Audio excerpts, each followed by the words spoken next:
Howdy YouTube viewers and gear gadget fans across cyberspace. Thanks for tuning into the WatchBox review today. This isn't a new product review like you're used to seeing me do. This is a retrospective, a 6-year look back at my Invicta Russian diver Quinotaur, model number 4342. Thought I would change things up a little bit here on the review, and we'd do a nice review from the cozy confines of my townhouse community swimming pool.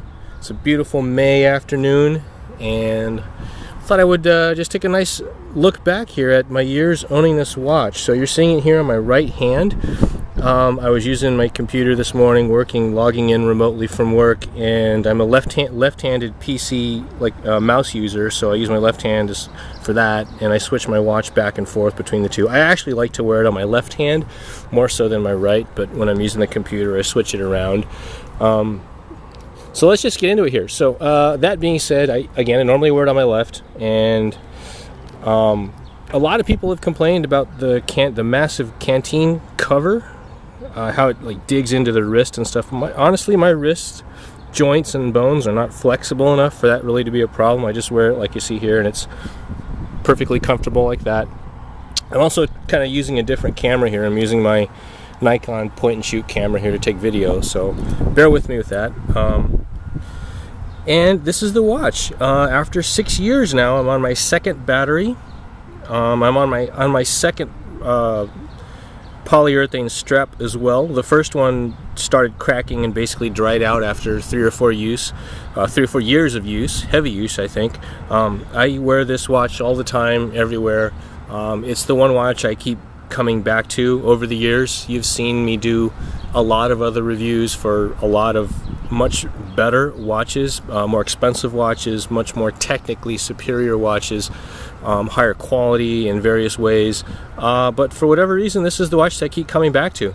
I've taken this watch into and out of the pool. Yes, it's been in that pool before, but I take it in the water, Pacific Ocean, salt water, water slide amusement parks and wave pools and things like that, and it's totally held up fine.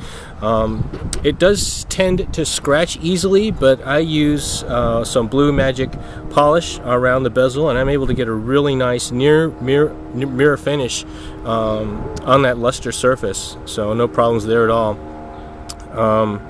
I think the only really scary moment I had was one time I was wearing it in the water, and the canteen cap actually came unscrewed by quite a bit, and I flooded out the compartment inside there.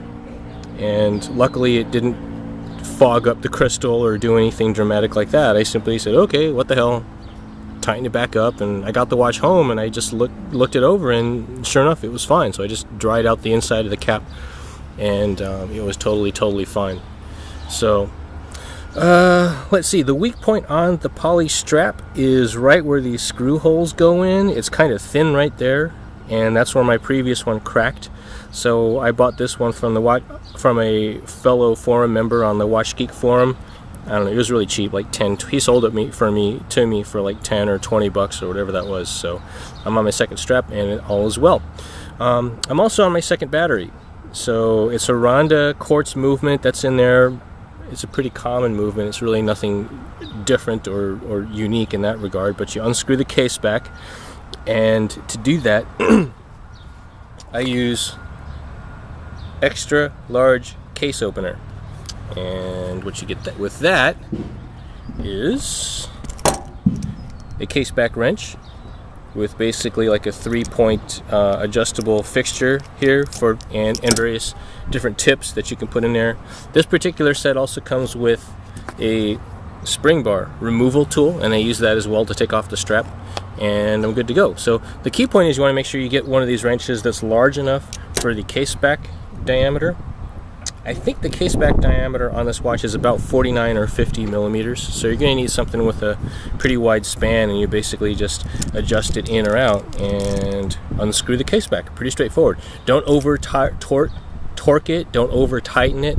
It should basically be hand tight. It should basically be hand tight, like jar of peanut butter, I think is the best way to word it. So not super tight, but just tight enough to get a good water seal on that. So that's the first part of my toolkit when I change batteries. The second part is this little case fixture. So I bought this off of like Amazon. Both these tools I think I bought off Amazon a while ago. So this is what you use to house and secure the watch case when you're unscrewing the case back. I actually put this in a Ziploc freezer bag because the raw metal here can scratch and gouge out the case of the watch. So I put this whole thing in a freezer bag, and it's protected well enough, and I'm good to go.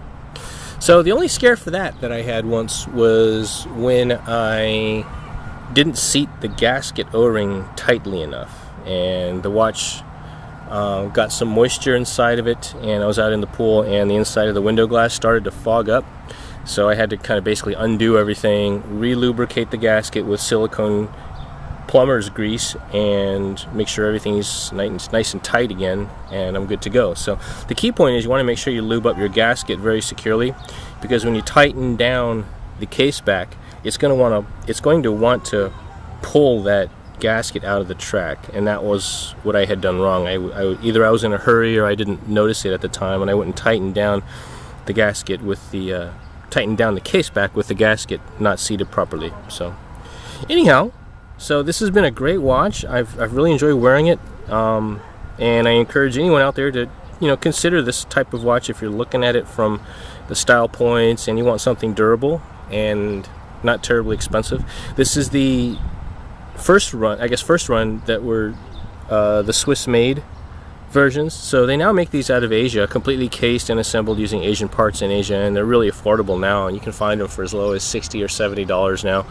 So but anyways, I think they're all really well made, and I actually have the ceramic model incoming. I just placed an order for that the other day, so I've got the ceramic model cased in Asia, and I'll be doing a review on that coming up shortly here. So anyhow, thanks a lot for taking the time to sit through this, and I'll be posting up some more video reviews on some more watches upcoming in the near future.